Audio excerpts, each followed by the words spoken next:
Bonjour à tous, c'est Deva et aujourd'hui nous allons parler de la seftonite. C'est quoi la seftonite? Eh bien, c'est un minéral de la famille des chalcédoines.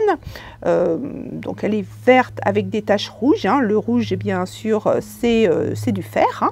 On la trouve sous le nom de jaspe vulcain ou volcanique, même si c'est une chalcédoine. Sa dureté est de 6,5-7, donc c'est une pierre relativement dure. Et c'est un minéral qui ne se clive pas, c'est-à-dire que quand ça casse en plusieurs morceaux. Un petit peu d'histoire. Alors chez les Zoulous, la seftonite est utilisée pour les rituels, pour faire tomber la pluie. Bah oui, il y a de la sécheresse, c'est une pierre qui vient d'Afrique du Sud. Chez les Bantous, c'est surtout utilisé pour tout ce qui est blessure qui saigne. Donc c'est une pierre de guérison chez eux. Et enfin, on dit que Nelson Mandela portait toujours une seftonite sur lui pour le protéger des agressions. Quelles sont les vertus de la seftonite en lithothérapie? Alors, ça va concerner déjà tous les problèmes liés au sang, alors que ce soit règles abondantes ou alors anémie. Donc, c'est un peu logique puisque c'est une pierre qui contient du fer. J'ai plusieurs clientes qui l'ont essayé contre l'endométriose et qui ont eu des bons résultats. Donc, à essayer aussi si vous souffrez d'endométriose. Moi, je la préconise surtout quand vous êtes en grosse fatigue, mais à un surmenage, quoi. En fait, même quand vous n'arrivez même pas à dormir tellement vous êtes fatigué, quoi. Ça calme aussi tout ce qui est tristesse, déprime. Voilà, ça redonne foi en vous, ça vous redonne la pêche pour surmonter les obstacles.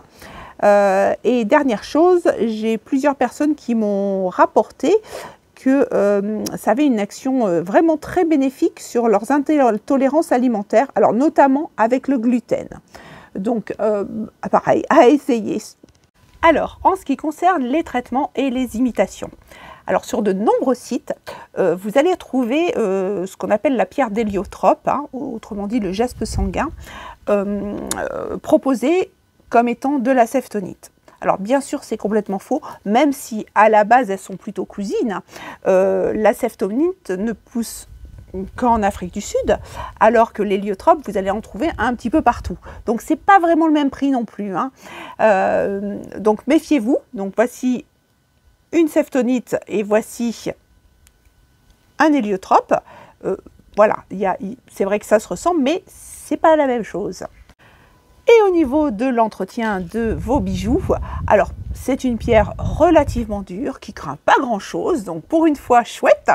Alors c'est une pierre qui est quand même rare puisque on n'en trouve que en Afrique du Sud. Donc moi je les ai pas en perles parce que ça coûterait relativement cher, mais si éventuellement vous vouliez vous faire un bracelet avec cette magnifique pierre, demandez-le moi et je me débrouillerai pour vous en obtenir. Je pense que je vous ai à peu près tout dit. Donc vous savez comment ça marche, on met son petit pouce et on s'abonne si ce n'est pas fait. Et je vous dis à la semaine prochaine. Bye!